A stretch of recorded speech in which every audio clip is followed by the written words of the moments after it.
Hello Danish camp family, my name is Christian, I'm 27 years old. I used to go to camp when I was from around 13 years old to around 18 years old.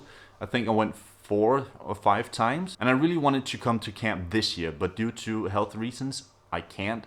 So instead I have the opportunity to show you guys around my apartment and also share some things with you about the city that I live in, Esbjerg, and then also maybe take you around to a few places. We'll see. So let's just get on with the tour of the apartment. So out here we have the main entrance. This is the door where you enter into the apartment from. Then we have the wardrobe, which is already minus points on room inspection. But yeah, basically jackets, shoes, mess that needs to be cleaned up, more shoes, place for your keys and other stuff, hand sanitizer, mirror. If you want to check out how you look before you go out, which I rarely ever do, as you can probably tell. Jacket, place to sit to put on and off your shoes. Bathroom, which I'm not gonna show you because I'm in the process of washing and drying clothes, so not gonna show you that. Then we come into the kitchen. We have the stove and the electric stove and oven. Fun fact, in Denmark, most of our things run on electricity. We don't really have that many gas-powered appliances, especially in the kitchen. We have the dishwasher, just cabinets upon cabinets. The extractor hood. We have the fridge with the freezer below. Right here, this is my girlfriend's gaming station and also a place where she sits and draws. This is the spot for one of the cats called Luna. This over here is my gaming setup. I need to clean this up a lot. But this is basically where I sit and game a lot. We also have the television with a Nintendo Switch, some PlayStation consoles. We have one of the cats here, Luna, by the couch. Luna, that's one of the kitty cats. Yes, you're so cute. And on the other side of the couch, or actually just behind the setup, we have the dining table. We have some fish. Well, I say we. It's my girlfriend's. She wanted fish. She wanted one aquarium, so she got 3. I don't know what you call this though. Is it like some sort of room separator, room divider? Like it's kinda open so you can see the rest of it, but on the other hand, it's really not that open. We have my guitars over here. This is the bedroom, which well, looks like a regular bedroom. You have a television, you have a plant, you have a bed, you have another cat. Hi, Clara. Hey. How are you doing? Oh, you're just tired. With that being done, let's head out.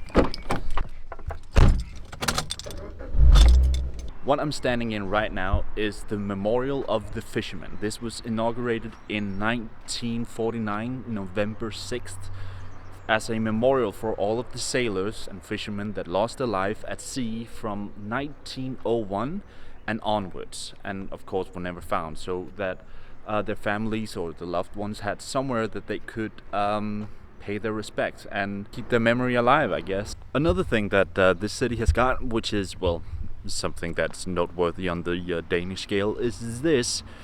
The chimney that you see here behind me.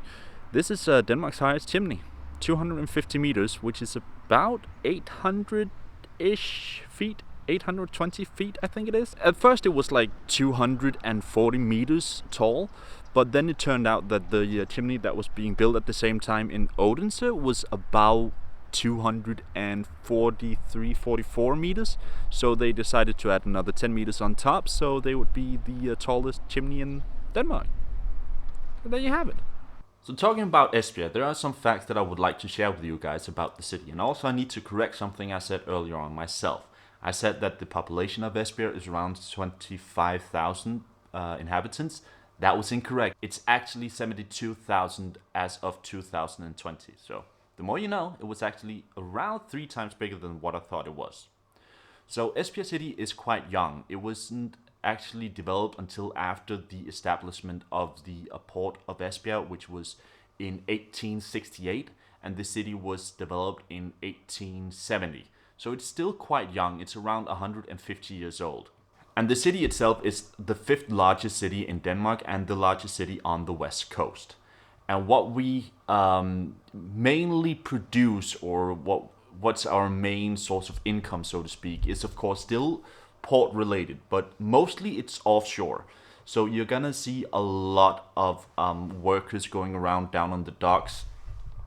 We have a lot of the oil rigs in for maintenance and being repaired or improved, just in general overall maintenance. And you also have a lot of offshore ships that goes out to the windmill parks to perform maintenance out there, and also help on the oil rigs and oil platforms and drilling rigs out in the North Sea that cannot come into port.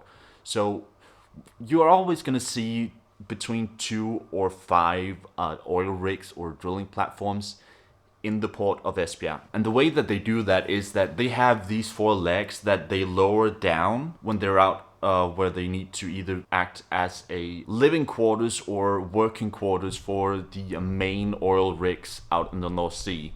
But when they come into port, they raise these legs, which are basically stilts. So they raise them up and they put them into port for the maintenance. So no matter what time of year, you're always going to see a couple in port for maintenance. And you're always going to be able to see the legs of these, no matter where you are in Esbjerg. And also actually just a few kilometers and few miles outside of Esbjerg, you will still be able to see these legs and the Block 3 natural power resource production, and also the Block 3 chimney that I talked about earlier, that you're always going to be able to see. Like you can be, I think it's around 50 or 70 kilometers north or south of Esbjerg.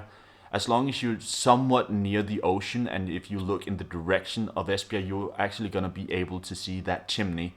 So what a lot of the people that I've come to know in the time that I've lived in Esbjerg, as long as they can see that chimney, they know where they are, and they can always find their way home, which is pretty decent. So I hope you guys enjoyed the tour of the apartment, and also having me show you guys 2 or 3 places around the city that I felt was interesting about Esbjerg, and also the facts that I shared with you guys.